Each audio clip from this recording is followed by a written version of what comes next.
I would like to begin today's video with a passage from the book Still Meadow Calendar by Gladys Taber. The month is almost at an end. Summer. It ends too soon. But when I ask the Cockers, her dogs, if they mind another winter coming, they say they cannot be bothered about it. They live in the moment, as we all should do more often. They savor the rich, heavy air of August and find things to chase by the woodpile. Tomorrow will be as it may be, they feel. And they're right. I think most of us spend too much time living in the past or trying to live in the future. Meanwhile, today is all we have, and today has infinite possibilities. It is ours to make what we will of it. And friends, that is exactly what I chose to do this past week.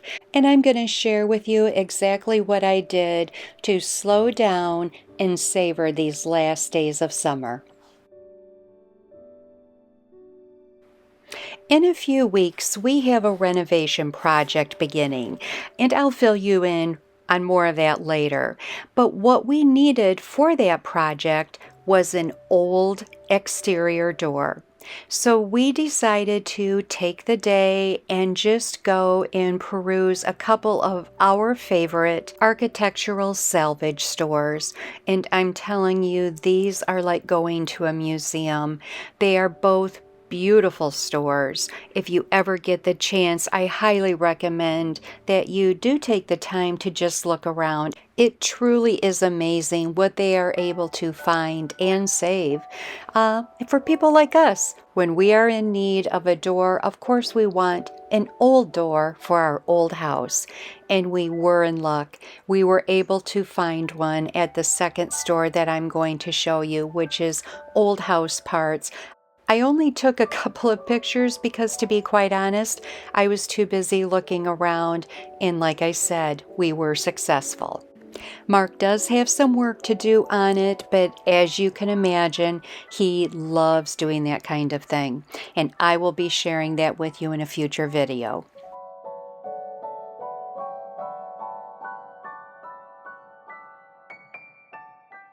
We were also lucky enough to find an old knob for our old door. There were many more than this to choose from. So all in all, it was a wonderful day. Early in the week, I had made plans with my daughters and 2 grandsons to head down to Rockport, Massachusetts. Just a gorgeous area. And we spent a little time on the beach and then walked around the town of Rockport, which I have taken you there before. It is absolutely beautiful. The day was gorgeous, and I truly wish I could have just bottled this weather up. I enjoyed every minute of it. It was a great escape, and it was very relaxing. I came home very refreshed.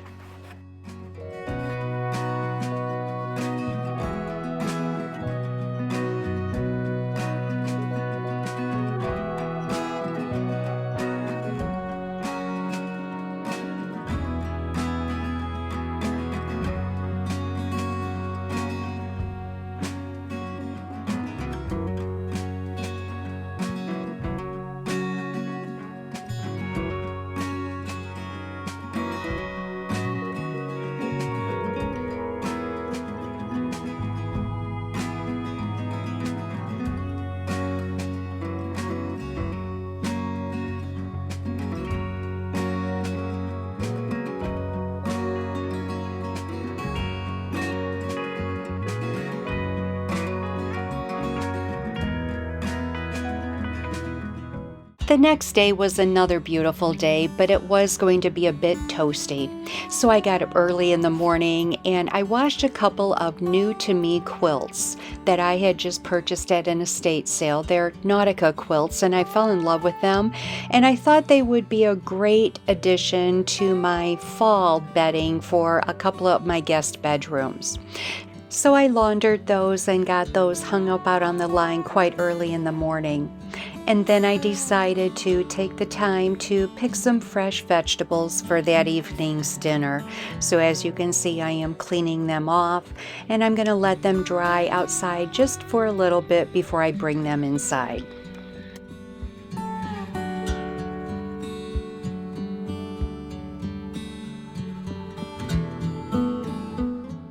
Now, I am lucky enough here in New Hampshire. Every August, I am able to find fresh wild Maine blueberries in my grocery stores. I always purchase several quarts of them, and I will freeze some, but I also decided to make some jam. This is actually a pectin-free jam. It is absolutely delicious. If you've never had wild Maine blueberries, if you get the chance, try them. I mean, of course, fresh is better. And the jam is just sweet and delicious, and I love having the tiny little berries in there. Now, if you do not have access to the wild Maine blueberries or choose not to make your own jam, I do sell wild Maine blueberry jam in my online store, and it is delicious.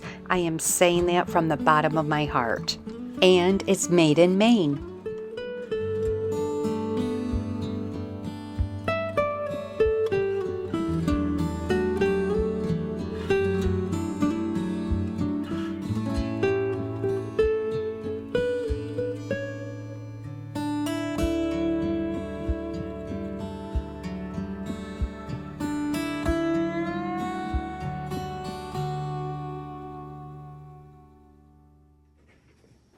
The next morning was actually a little bit chilly, so I decided, instead of just doing a grab-and-go quick breakfast, to make myself some nice oatmeal because I had these fresh peaches and blueberries that I needed to use up. For me, oatmeal is always somewhat of a cozy, comforting breakfast, and on this cool morning, it fit the bill. And it definitely held me over until lunch because it actually has quite a bit of protein in it. That afternoon, I decided to hop into my car and take a drive out into the back roads of New Hampshire to see if I could find a farm stand. I was looking for a yellow squash. I had not grown any this year in my garden, and I had seen a recipe for Parmesan squash coins with a dill sauce that I started craving. So I was lucky enough to find my squash at this stand, along with some beautiful flowers that I will share with you in a bit. And I was also lucky enough that I did not need to make the dill sauce on my own. I have a dill onion herb pack that I sell in my online store that is absolutely delicious and only has real dried ingredients in it. So I just mixed that up with some Greek yogurt that I had, and it cured my cravings. This is the bouquet that I purchased. I could not pass up the beautiful pink hues of the flowers in this bouquet. And as you can probably see, I added some of my own flowers from my own gardens to it. The hydrangeas had a little bit of that pink in it, and they really added a lot to it.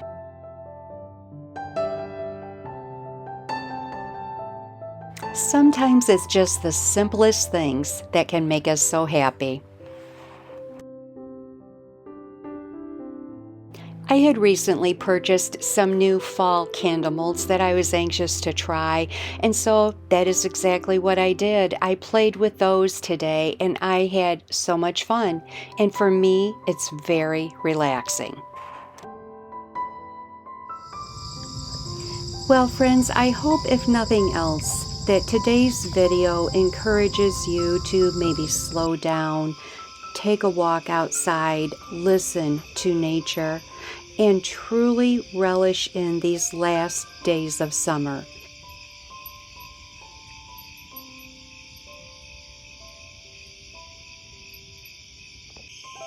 If you haven't already, I ask that you take the time to please subscribe to this channel. I invite you to join this wonderful community we're creating here, and it means the world to me. Have a wonderful week, my friends, and we will see you next time.